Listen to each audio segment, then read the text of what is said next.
नमस्कार. मी चेंबूर सर्वंकष शिक्षणशास्त्र महाविद्यालयाची प्रथम वर्षाची विद्यार्थिनी. BEdच्या अभ्यासक्रमात सगळ्यात महत्त्वपूर्ण घटक म्हणजे आंतरवासिता कार्यक्रम अर्थात इंटर्नशिप प्रोग्राम. खऱ्या अर्थाने परिपूर्ण शिक्षक होण्याच्या वाटेवरील हा पहिला टप्पा आहे. महाविद्यालयाच्या वतीने 2023-24च्या बॅचसाठी प्रथम आंतरवासिता कार्यक्रम घेण्यात आला. ह्यातून प्रथमतःच आम्ही सर्व विद्यार्थी एक शिक्षक म्हणून शाळांमध्ये जाणार होतो. आम्हा सगळ्यांसाठीच हा एक वेगळा अनुभव होता. प्रथम आंतरवासिता कार्यक्रम हा 4 आठवडे म्हणजेच 1 महिन्याचा होता. यात एकूण 47 विद्यार्थ्यांनी सहभाग घेतला. या 47 विद्यार्थ्यांचे 8 गट करण्यात आले. या प्रत्येक गटाला एक शाळा विभागून देण्यात आली. ह्या आंतरवासितेदरम्यान प्रत्येक विद्यार्थ्याने 5 मुख्य पाठ, 5 निरीक्षण पाठ, 5 सहपाठी पाठ निरीक्षण करणे अपेक्षित होते. त्याबरोबर प्रत्येक विद्यार्थ्याने गटनिहाय 3 उपक्रम करणे हे बंधनकारक होते. ह्या आंतरवासिता कार्यक्रमात सर्व विद्यार्थ्यांनी मिळून 8 शाळांमध्ये 235 मुख्य पाठ, 235 निरीक्षण पाठ, 235 सहपाठी पाठ निरीक्षण आणि एकूण 28 उपक्रम यशस्वीपणे राबवले. या दरम्यान पाठ आणि उपक्रमांचे नियोजन करताना नव्याने शिक्षकांच्या भूमिकेत आलेल्या आम्हा विद्यार्थ्यांच्या नियोजन क्षमतेची ही कसोटी होती. आंतरवासितेदरम्यान नियोजित पाठांबरोबर या 8 शाळांमध्ये घेण्यात आलेल्या 28 उपक्रमांचा आढावा आपण आता घेणार आहोत. यातील पहिली शाळा म्हणजे टिळकनगर चेंबूर येथील गरीब विद्यार्थी संघटनेची आमची शाळा. गटप्रमुख रेश्मा सर्वेकरसह या गटात एकूण 5 विद्यार्थ्यांनी आपला आंतरवासिता कार्यक्रम पूर्ण केला. या दरम्यान त्यांनी एकूण 3 उपक्रम यशस्वीपणे राबवले. विद्यार्थ्यांमध्ये अंमली पदार्थ विरोधी जनजागृती करणाऱ्या एका सत्राचं आयोजन यांनी केलं होतं. या सत्रात अंमली पदार्थांमुळे आपल्या शरीरावर होणारे घातक परिणाम दृकश्राव्य माध्यमाच्या आधारे विद्यार्थ्यांना समजावून सांगितले. अन्नाची नासाडी थांबवण्यासाठी आणि विद्यार्थ्यांना याबाबत अधिक जागृत करण्यासाठी फूड वेस्ट मॅनेजमेंट या विषयावर एका चर्चासत्राचे आयोजनही येथे करण्यात आले. या गटाचा आणखी एक उपक्रम म्हणजे जलपुनर्भरण म्हणजेच वृष्टीजल व्यवस्थापन. या अनोख्या आणि नव्या विषयाचा परिचय विद्यार्थ्यांना या गटाच्या माध्यमातून करून देण्यात आला. IS नाबर गुरुजी विद्यालय या शाळेत गटप्रमुख निलेश भुळेसह एकूण 7 विद्यार्थी होते. वक्तृत्व स्पर्धा, विज्ञान कथा वाचन, चित्रकला स्पर्धा इत्यादी 3 उपक्रम या विद्यार्थ्यांनी शाळेत घेतले. वक्तृत्व स्पर्धेचा विषय माझी वसुंधरा हरित वसुंधरा होता. विद्यार्थ्यांनी मोठ्या उत्साहानं सहभाग दर्शवला. डॉक्टर जयंत नारळीकरांच्या जन्मदिनानिमित्त विज्ञान कथेचे वाचन आणि डॉक्टर जयंत नारळीकरांच्या कार्याचा परिचय विद्यार्थ्यांना करून दिला गेला.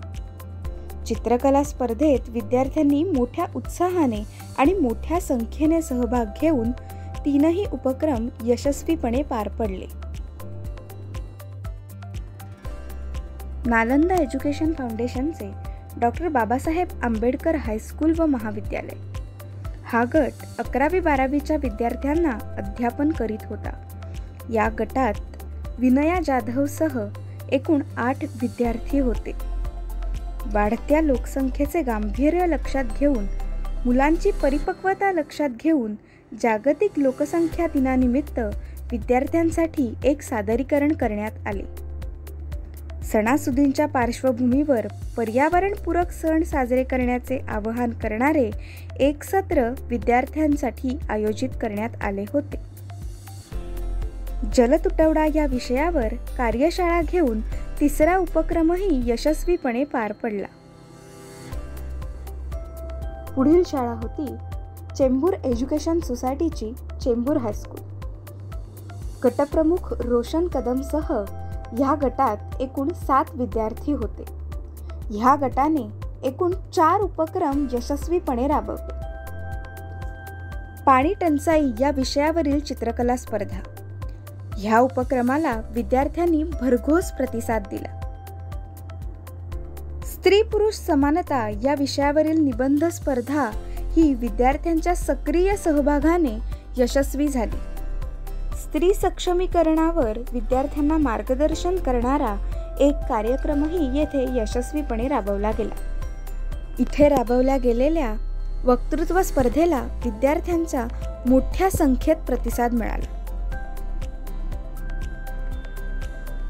पुढील शाळा होती सायनचे साधना विद्यालय. गटप्रमुख प्रशांत घुगेसह या गटात एकूण 5 विद्यार्थी होते. यांनी एकूण 3 उपक्रम राबवले. पहिला उपक्रम म्हणजे चित्रकला स्पर्धा. यातील विद्यार्थ्यांच्या भरघोस प्रतिसादाने उपक्रमाला मोठे यश मिळाले. स्त्री पुरुष समानता विषयावरील कार्यशाळा विद्यार्थ्यांच्या सक्रिय सहभागामुळे आणि प्रतिसादामुळे अत्यंत यशस्वी ठरली. निबंध स्पर्धेचा तिसरा उपक्रमही विषय आणि आशयाच्या वैविध्याने अतिशय यशस्वी झाला. शा. कृ. पंत वालावलकर या कुर्ल्याच्या शाळेत सकाळ आणि दुपार या दोन्ही अधिवेशनात 2 गटांनी आंतरवासिता कार्यक्रम पार पाडला. यातील सकाळ अधिवेशनात गटप्रमुख योगिता डेरवणकरसह एकूण 4 विद्यार्थी होते. विश्व युवा कौशल्य दिन मोठ्या उत्साहात आणि आनंदात येथे पार पडला.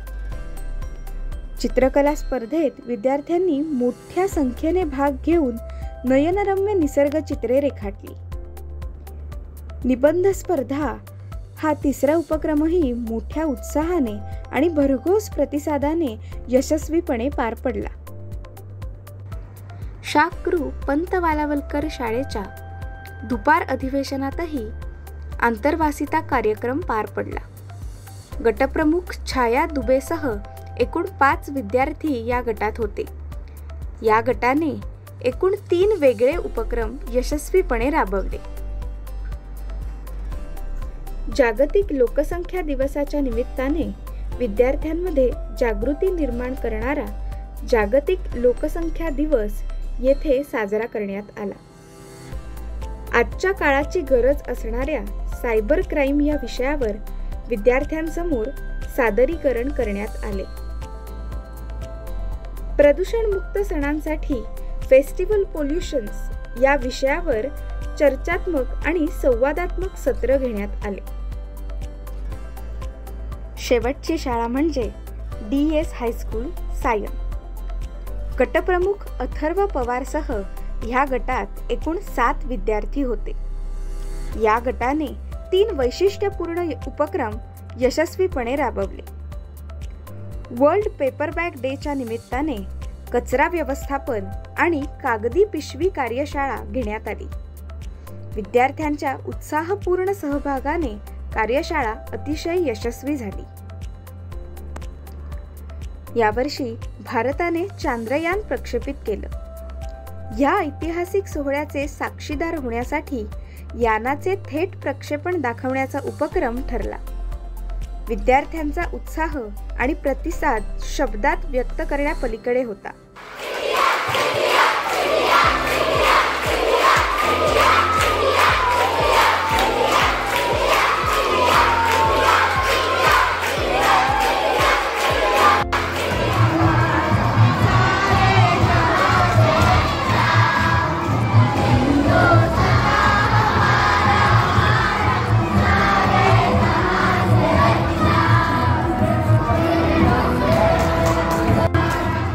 तिसरा आणि महत्त्वाचा उपक्रम म्हणजे शाळेच्या विनंतीनुसार संस्कृत भाषा शिकवण्याचा एक उपक्रम राबवण्यात आला.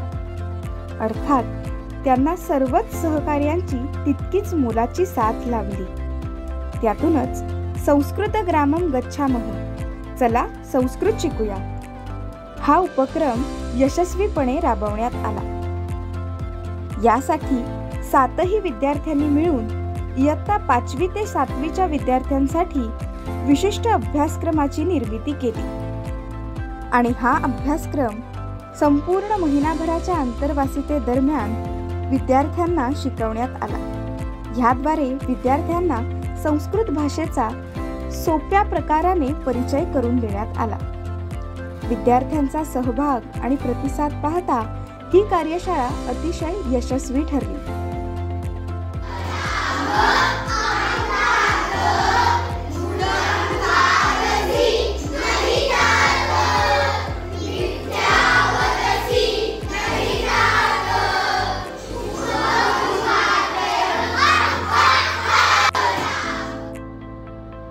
आत्मपरीक्षण, सभाधीटपणा, कौशल्य विकास, संवाद कौशल्य, नियोजन कौशल्य, अध्यापन अनुभव, आत्मविश्वास इतकी मोठी तिजोरी सोबत घेत आम्हा सगळ्या विद्यार्थ्यांचा खऱ्या अर्थाने विकास होण्यास आता आरंभ झाला आणि सुरू झाली ती शिक्षक होण्याकडे वाटचाल.